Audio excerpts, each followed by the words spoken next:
আল্লাহ তাআলা জানিয়েছেন, ইয়া আইয়ুহাল্লাযীনা আমানু লা তাত্তাখিযুল ইয়াহুদা ওয়ান নাসারা আউলিয়া বা'দুহুম আউলিয়াউ বা'দ। ঈমানদারেরা কখনো ইহুদি খ্রিস্টানদেরকে বন্ধুরূপে গ্রহণ করবে না, কারণ এরা একে অপরের বন্ধু। তার মানে 200 কোটি মুসলমান বাদ দিলে 650 কোটির উপরে মানুষ এখনো থাকে। ওরা বাকি জাতিতে যাই হোক, সব কিন্তু রসুনের পেছনের মতো এক। মুসলমান টাইপ করার জন্য সব এক। আজ বাস্তবে বিশেষ করে বাংলাদেশে আমরা নামধারী মুসলমানেরা টুপি মাথায় যারা দেয়, এই মানুষগুলো যা আরম্ভ করেছি, গভীর কিছু বিষয়ের বাস্তবতা এখনো আমরা জানি না। গতকাল প্রধানমন্ত্রী 14 দলের সাথে বৈঠকে যে কথাগুলো বলেছিলেন সর্বশেষ, আপনি তো এখনো তার কথার আকার ইঙ্গিত, তার আকাঙ্ক্ষা যেটা, এটা এখনো বোঝেননি। উনি কালকে জানিয়েছিল পার্বত্য চট্টগ্রামের কয়েকটা জেলা এবং মায়ানমারের কিছু অংশ নিয়ে সাদা চামড়ার কিছু মানুষেরা নীরব আন্দোলন চালিয়ে যাচ্ছে। ইন্দোনেশিয়ার পূর্ব তৈমুর এবং দক্ষিণ সুদানের মতো তারা স্বাধীন খ্রিস্টান রাষ্ট্র ঘোষণা দেবে।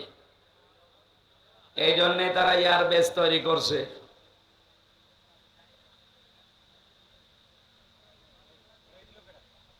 না, ঠিক আছে, থাক। আর আমরা আছি নবী জন্মের পর থেকে নবী ছিলেন না, তুমি দুনিয়া তৈরি হওয়ার আগ থেকে নবী ছিলেন না, 40 বছরে নবী ছিলেন? আরে ভাই, এটা কি মরণের পরের কোন সাবজেক্ট? বলেন। উল্টা পাল্টা জিনিসকে আপনি ইস্যু বানিয়ে আজ মানুষের ভেতরে যেটা আরম্ভ করেছেন, যেদিনে স্বাধীন দেশটা টোকরা টোকরা হয়ে খণ্ড বিখণ্ড হয়ে স্বাধীনতা হারিয়ে ফেলবেন, ওরা যদি সত্যি সত্যি প্রধানমন্ত্রীর এই আকাঙ্ক্ষা বা আশঙ্কা যেটা, এটা যদি সত্যে পরিণত করতে পারে, আর করবে, তার প্রমাণ পূর্ব তৈমুর আর দক্ষিণ সুদান, কিছুদিন আগের কথা। ওরা এইভাবে করেই কাজ করে। গণভোট দিয়ে 228টা রাষ্ট্র পৃথিবীতে, এখন আমরা মাত্র 57টা। কয়টা? আমরা মুসলিম রাষ্ট্র তামাম দুনিয়া মিলে মাত্র 57টা, আর বাকিগুলো সব ওই লাইনে। মনে করছেন না সব তো খ্রিস্টান না, হিন্দু আছে, বৌদ্ধ আছে, ইহুদি আছে, মাজুসি আছে, কে বলেছে? ও সবই এক। আল্লাহ তাআলা জানিয়েছেন, ইয়া আইয়ুহাল্লাযীনা আমানু লা তাত্তাখিযুল ইয়াহুদা ওয়ান নাসারা আউলিয়া বা'দুহুম আউলিয়াউ বা'দ। ঈমানদারেরা কখনো ইহুদি খ্রিস্টানদেরকে বন্ধুরূপে গ্রহণ করবে না, কারণ এরা একে অপরের বন্ধু। তার মানে 200 কোটি মুসলমান বাদ দিলে 650 কোটির উপরে মানুষ এখনো থাকে। ওরা বাকি জাতিতে যাই হোক, সব কিন্তু রসুনের পেছনের মতো এক। মুসলমান টাইপ করার জন্য সব এক। এই জন্য ওনার এই আশঙ্কাকে যদি সত্যি সত্যি এই সাদা চামড়ার লোকেরা বাস্তবে রূপ দিয়ে ফেলে, আর রূপ দেবে। 17 সালে মাত্র এই বান্দরবন এলাকা, পার্বত্য এলাকাতে মাত্র 224টা গির্জা ছিল। এই 6-7 বছরের ব্যবধানে এখন গির্জার সংখ্যা 444টা। আপনি টের পাচ্ছেন কোথায় যাচ্ছে? খ্রিস্টান মিশনারি এবং কাদিয়ানীদের এই নীরব আন্দোলনের মাধ্যমে হাজার হাজার মুসলমানেরা, ওদিকে মায়ানমারের কিছু অংশ, যেহেতু ওই লাইনটা পার্বত্য চট্টগ্রাম একটা টার্নিং পয়েন্ট, গুরুত্বপূর্ণ কৌশলগত স্থান এটা, এবং শক্ত মজবুত কোন রক্ষী না থাকার কারণে ওখানে একটা ভেজাল তৈরি করা সহজ।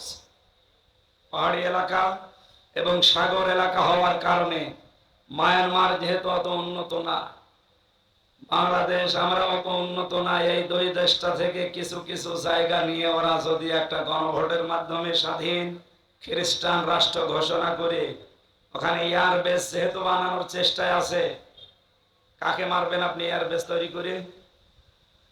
তার মানে এখানে গোপন কোন ষড়যন্ত্র হচ্ছে। এই সব নিয়ে আমাদের মাথা খারাপ হয়ে যায়। এবং নবী কয় বছরে নবী হয়েছে, এই নিয়ে আজ ফতোয়াবাজি করি, অন্ধকার করতে আছে। তাহলে ওটা যদি মুসলমান থাকতো তার কথা মানতাম, ও তো কাফের হয়ে গেছে। সূরা আনআমের 50 নম্বর আয়াত, সূরা হুদের 31 নম্বর আয়াত। আমি দলিলগুলো লম্বা করে বলতে পারছি না, খুব তাড়াতাড়ি তাফসিরে যাব। এই দুইটা আয়াত অনুযায়ী এদেশে আজ হাজারো মানুষ এই কথা যারা বলে আল্লাহর ধন রাসূলুল্লাহকে দিয়ে আল্লাহ গায়েব হয়ে গেছে, বিশ্বাস করে কেউ যদি মন থেকে কথা বলে ও কাফের। কাফেরের জানাজা পড়া জায়েজ আছে? বলেন। মাওলানা মামুনুল হক আর আমি এক জায়গায় ছিলাম আপনাদের এই কাশিমপুরে, 3টা বছর পাশাপাশি রুমে। ওনাকে প্রতিদিন প্রায় মাঝে মাঝে আমার বলতো, হামজা যদি বের হতে পারি জীবনে কোনো কাফের জানাজা পড়াবো না, যাবো না। বিষয়টা নিয়ে আপনি এত কঠিন কেন? মাঝে মাঝে আমার ব্যাখ্যা দিত, দেখো কাফের জানাজা পড়া জেনে শুনে কি হারাম, কথা বলে না কেন? রাসূলুল্লাহকে আল্লাহ নিষেধ করেছিলেন তার চাচা জানাজা পড়তে কবরে থেকে। সূরা তাওবার 113 নম্বর আয়াতে আল্লাহ দলিল দিয়েছে। সূরা তাওবা 84 নম্বর আয়াতে দলিল আছে।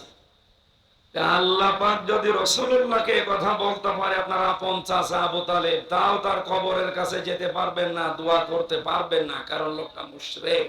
লোকটা কি? আজ যারা আল্লাহর ইবাদতে অন্য কাউকে শরীক করে জিকিরের নাম নিয়ে, আশিকের নাম নিয়ে মুশরিক হয়ে যাচ্ছে, এরাও তো কাদিয়ানীদের মতোই কাফের।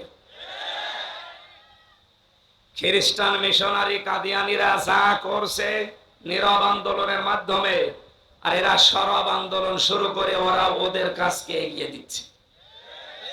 এজন্য ওদেরকে থামার জন্য আহ্বান জানাচ্ছি। আমরা আছি এই ঝামেলায়, আর কি শুরু করেছে আল্লাহ জানে। এই জন্য কথাগুলো যেগুলো আজকে কোরআন থেকে বলা হবে, এই কথাগুলো নিয়ে আপনি বাড়ি যেয়ে চিন্তা ভাবনা করবেন। এই দায়িত্ব আল্লাহ আপনাকে দিয়েছে, যেহেতু আপনি ময়দানে এসেই পড়েছেন। আমার দায়িত্ব সঠিকটা তুলে ধরা, আপনার দায়িত্ব হচ্ছে এই কথাগুলো সঠিকভাবে চিন্তা ভাবনা করে আমল করা। আল্লাহ একটা আমাদের প্র্যাকটিক্যাল লাইফে সেট করার তৌফিক দাও, বলেন আমিন। দরুদ আর সালাম পড়ছি, খুব তাড়াতাড়ি করছি, কণ্ঠটা আজ কয়েকদিন ধরে বসে গেছে। খালাকাল ইনসান আল্লামাহুল বায়ান। আল্লাহ বলেন মানুষ বানিয়েছি আমি, আর কথা বলা শিখিয়েছি আমি। আমার আগে যিনি কথা বলছিলেন যে আল্লাহ আমাদেরকে কুকুর, শৃগাল, হাঁস, মুরগি এ সমস্ত সৃষ্টি না বানিয়ে আশরাফুল মাখলুকাত বানিয়েছে। খালাকাল ইনসান, মানুষ বানিয়েছে কে? আল্লামাহুল বায়ান, মানুষকে কথা বলা শিখিয়েছে কে? বিজ্ঞান এখন এই কথাটা নিয়ে প্রমাণ করছে। বিজ্ঞান জানিয়েছে মানুষকে এই কয়েক ইঞ্চি জায়গা থেকে এক একটা কথা বের হতে 27টা স্তর পার করা লাগে। 27টা স্তরে ধাক্কা লাগার পরে একটা কথা তৈরি হয়। যদি কোনো স্তর দুর্বল হয়ে যায়, কথা বের হতে চায় না, গা গু শব্দ হয়, যেটা আমার হচ্ছে। তার মানে 27টা স্তর এখন আমার ক্লিয়ার না, হয়তো কিছু কিছু স্তর আল্লাহ দুর্বল করে দিয়েছে। এ দায়িত্বটা কার? কণ্ঠ উনি দিয়েছে, উনি যেন আমার কণ্ঠটা কিছু সময়ের জন্য ছেড়ে দেন, বলেন আমিন।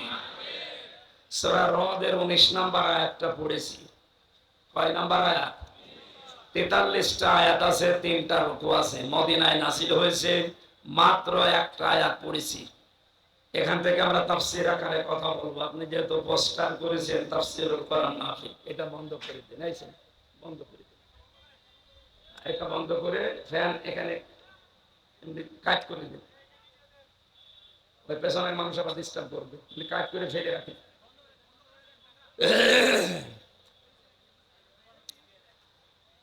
আমার ভাইরা, কোরআনে কারীম থেকে কথা শুনতে হলে আমি এর আগে বহু তাফসীর মাহফিলে বলেছি 5টা বিষয় খেয়াল করা লাগে। কয়টা? এটা যেহেতু ওয়াজ মাহফিল না, ইসালে সওয়াব না, মিলাদ মাহফিল না, ওরস শরীফ না, নওরস শরীফ না, খুশরুস শরীফ না, এটা তাফসীর মাহফিল। আর তাফসীর করেন সরাসরি রাসূলুল্লাহ। রাসূলুল্লাহ এখন নেই, ওই দায়িত্ব এখন রাসূলের ওয়ারিসদের। সুতরাং মেম্বারটা অনেক দামি জায়গা, এটা বড় আমানত। এই আমানতটা যদিও আজ অনেকে উল্টা পাল্টা করে নাচানাচি করে নষ্ট করে ফেলেছে, আমরা এটা নষ্ট হতে দিতে চাই না।